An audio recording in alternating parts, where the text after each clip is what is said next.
শুভ দুপুর বন্ধুরা। এই মাত্র রান্না করে জাস্ট বসলাম, মানে রেস্ট নেওয়ারও সময় নেই, খাওয়ার টাইম হয়ে গেছে, 3টে বাজছে। ওই সকালে রান্না করি না, ওই ভালো। বেলা থেকে রান্না করতে গেলেই না এই ঝামেলা, অনেক দেরি হয়, একটু রেস্ট পাই না। খেতে দেরি হয় মানছি, কিন্তু সকাল সকাল রান্না তো হয়ে যায়। তো কি আর করা যাবে, রান্না বান্না করলাম। আর ওর মধ্যে আবার মেয়ে খেয়েও নিয়েছে। ও তো পরোটা খাবে, আমি জানি ও পরোটাই খাবে। তো আমি দুটো মানে লেচি রেখেই দিয়েছিলাম ওর জন্য, জানি করবো। তো জিজ্ঞেস করলাম কি রে, ভাত খাবি? ভাতেও তো পছন্দের সবজি হয়েছে। বলছে না মামা, আমি পরোটাই খাবো। দিয়ে ওর জন্য পরোটা করেছিলাম, ও খেয়ে নিয়েছে গরম গরম।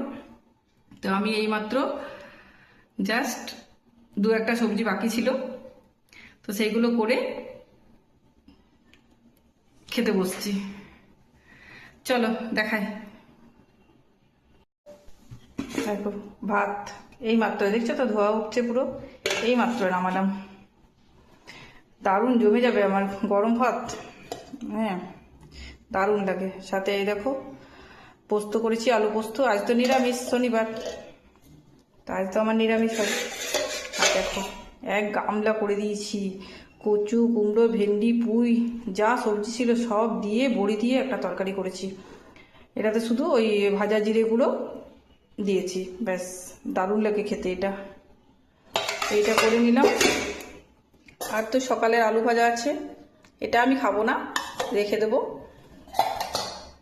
আচ্ছা ডালটা নেব, ডালটা আছে, মেয়ে খেয়েছে আর আমার জন্য একটু আছে।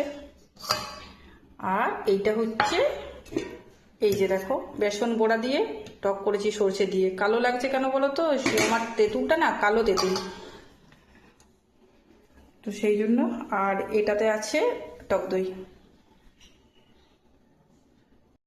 তো চলো ভাতটা বেড়ে নিই।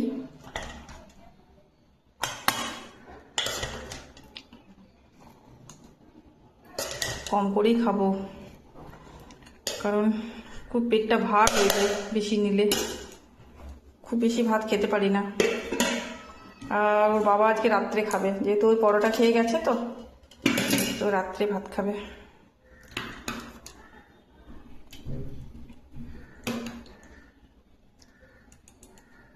পোস্ত নিয়ে নিলাম।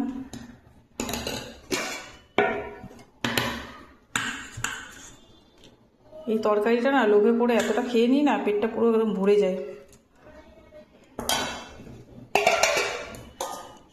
আলু ভাজা নেব না, ডালটা নিয়ে নিই।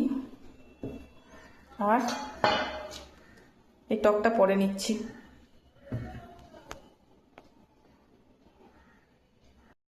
আমি খেয়ে নিই তাহলে, ঠিক আছে, বাই, পরে আবার দেখা হবে।